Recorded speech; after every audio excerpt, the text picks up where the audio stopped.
ಎಲ್ಲರೂ ಕೂಡ ಕುಟುಂಬಸ್ಥರು ಮಕ್ಕಳು ಎಲ್ಲರೂ ಕೂಡ ಆಗಮಿಸಿದ್ದೀರಾ. ಈ ಸಂದರ್ಭದಲ್ಲಿ ಎಲ್ಲ ವಿದ್ಯಾರ್ಥಿಗಳು ಆಗಮಿಸಿದ್ದೀರಾ.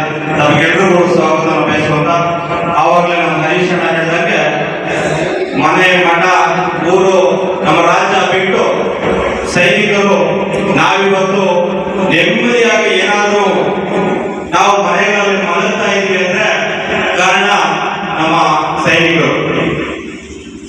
ಅವರಿಗೆ ನಿಜವಾಗ್ಲೂ ಕೂಡ ನಮ್ಮ ಪ್ರಾಣ ಇರಬೇಕು ಕೂಡ ಯಾವತ್ತೂ ಕೂಡ ಮರೀಲಿಕ್ಕೆ ಸಾಧ್ಯನೇ ಇಲ್ಲ.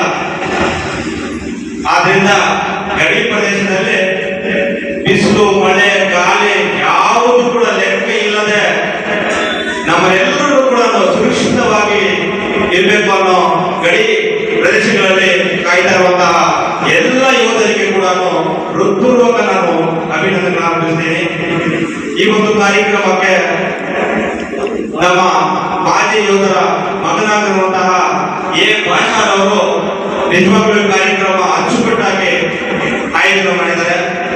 ಎಲ್ಲರೂ ಕೂಡ ಹೊಂದಾಣಿಕೆಯಿಂದ ಒಂದು ದಾರಿಯಲ್ಲಿ ಸಾಗಬೇಕು ಅನ್ನೋ ಮನೋಭಾವನೆ ಇಟ್ಕೊಂಡು ಎಲ್ಲರೂ ಕೂಡ ನಮ್ಮ ಮಾಜಿ ಯೋಧರ ತಾಲೂಕು ಅಧ್ಯಕ್ಷರು ಜಿಲ್ಲಾಧ್ಯಕ್ಷರು ಎಲ್ಲ ಕೂಡ ಈ ಕಾರ್ಯಕ್ರಮದಲ್ಲಿ ಭಾಗಿಯಾಗಿ ಈ ಒಂದು ಕಾರ್ಯಕ್ರಮವನ್ನು ಯಶಸ್ವಿಗೊಳಿಸಿದ್ದಾರೆ. ನಮಗೆಲ್ಲರಿಗೂ ಕೂಡ ಮತ್ತೊಮ್ಮೆ ನಮಗೆಲ್ಲರೂ ಧನ್ಯವಾದ ಹೇಳ್ತಾ ನಾನು ಎಲ್ಲರೂ ಕೂಡ ನಮ್ಮ ತಾಲೂಕು ದಂಡಾಧಿಕಾರಿ ಗೀತಾ ಮೇಡಮ್ ಮನವಿ ಮಾಡಿದ್ರೆ ಈ ಮಾಜಿ ಯೋಧರಿಗೆ ಅವ್ರು ಏನು ನಿಮಗೆ ಮನವಿ ಮಾಡಿದ್ದಾರೆ ನಾವು ಮಾಡ್ಕೊಳ್ಬೇಕು. ಆ ಮಾಜಿ ಯೋಧರ ಜೊತೆಗೆ ನಾವು ಯಾವತ್ತೂ ಕೂಡ ಸದಾ ಇರ್ತೇವೆ.